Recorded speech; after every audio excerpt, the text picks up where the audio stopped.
Vous êtes sur le stand de Madagascar. D'abord, bienvenue Jacques. Ici, c'est donc pour représenter notre île, la belle île de Madagascar. Un tout petit peu oubliée de temps en temps, avec toute sa grande beauté, ses arts culinaires. Madagascar a une chance formidable, c'est à la fois un petit continent, un grand pays et une île. Tout à fait, tout à fait. Et c'est où il y a tous les climats, où il y a aussi toutes les peuplades. Vous avez déjà les paysages qui sont très différents, à partir du Tsigny jusqu'aux les beaux vallons, les rizières, et c'est magnifique. Et puis vous avez ici, comme je vous ai dit tout à l'heure, l'art culinaire par les beignets. Il en reste plus beaucoup parce que les gens ont tellement raffolé. On a déjà 3 fois remis les beignets, mais c'est la farine de riz malgache.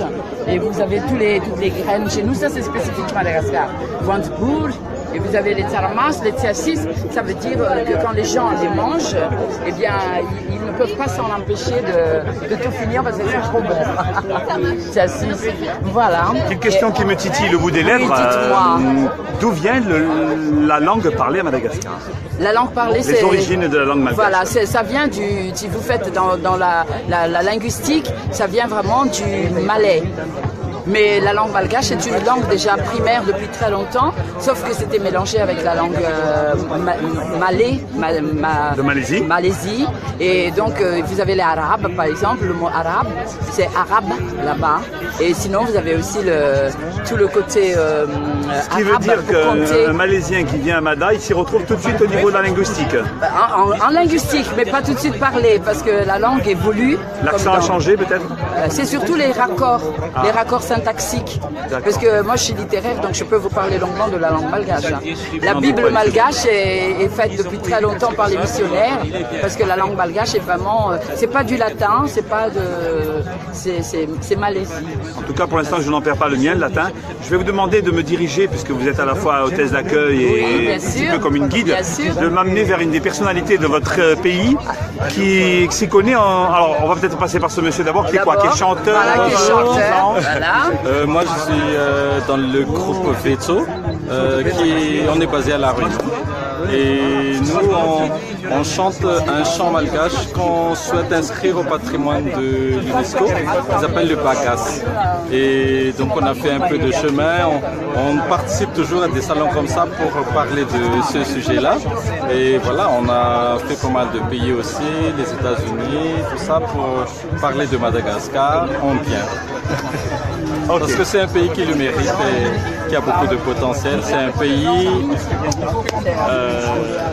en plein devenir. On va aller sans trop déranger ces messieurs, mais quand même, oui. On est là pour ça aussi quand même. Bonjour messieurs, alors vous allez vous présenter à nous, on va commencer par vous. Oui, je suis juste le président du conseil d'administration de l'Office national du tourisme à Madagascar, et on est même très fiers et très heureux d'être là donc à cet événement Liberté Métis. Et bien sûr une personne que j'ai eu l'occasion de rencontrer ce matin pour un autre événement, mais qui est très liée d'ailleurs au festival Liberté Métis. Vous pouvez vous présenter à nouveau? Ben voilà, c'est Razaf Ndamous Achille, je suis le directeur du cabinet du ministre du Tourisme à Madagascar. Ben on est là, très honoré d'abord d'être là, invité par la région Réunion pour cet événement, que je dirais double événement, parce qu'il y a la 8e édition du festival Liberté Métis, mais aussi cet événement du 20 décembre qui arrive bientôt, qui est déjà là, la 170e anniversaire donc de l'abrogation de l'esclavage, qui est un événement important qui lie aussi nos deux pays. Et qui dépasse un peu les frontières de la Réunion. Ah ben oui, justement, qui lie nos deux pays d'abord. Je parle de Madagascar et Réunion, où la source même de la population réunionnaise est de Fort-Dauphin. Il y a un événement la semaine dernière, donc cette semaine déjà, avec la mairie du port et la mairie de Fort-Dauphin, pour un jumelage, pour mettre vraiment un point inoubliable, un musée et des accords coopération bilatérale à ce niveau-là, pour que jamais on oublie et que nous avons un intérêt commun, une identité commune emmène la solidarité par justement cet intérêt commun-là. Et la deuxième chose, c'est que désormais, nous appartenons à cette association d'Île Vanille qui, ensemble, allons travailler et développer le secteur du tourisme dans l'océan Indien. Vous m'avez parlé ce matin d'une route. Oui. On parle souvent de la route de la soie de la Chine qui traverse quelque part notre océan, mais il y a aussi une route qui va lier donc sur le plan mémorial nos deux pays, nos deux îles. Oui, voilà, donc une route qu'on appelle la route de l'esclavage, de Fort-Dauphin à Saint-Paul, donc de l'île de la Réunion. On a déjà des stèles de commémoration, que ce soit du côté malgache et que du côté réunionnaise. Et justement, cette route-là, on va le tracer par des vestiges, par des écrits, par ravivant donc le collecte du maximum d'informations et d'indices qui sont là, mais qu'il faut juste mettre en valeur. Voilà. Merci à vous. Je vous en prie. Et donc on se retrouvera l'année prochaine pour les 170 ans de l'abolition de l'esclavage. Exactement, avec plaisir. Vous pouvez nous parler un petit peu de cette réalisation artistique là? Qu'est-ce qui est représenté là? Oula, attendez, parce que ce sont des masques. Hein. Je crois que le thème aujourd'hui du Festival Liberté Métis, ce sont les masques. Donc là, on voit différents masques qui ont été faits. Contemporaines. Et voilà, avec l'imagination des artistes.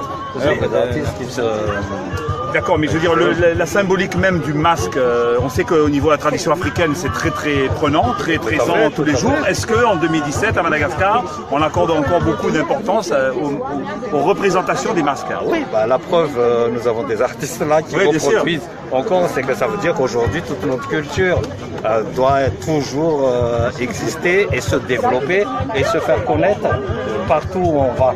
Et donc c'est l'occasion aujourd'hui, c'est le Festival Liberté Métis, par cet artiste-là, donc de faire découvrir les masques du côté Madagascar. Bien, ben, je vous remercie à tous les deux. Merci. Et puis bon, ben, on a 3 jours pour se rencontrer à nouveau et partager des moments de culture, on va dire. Ok, merci. Merci.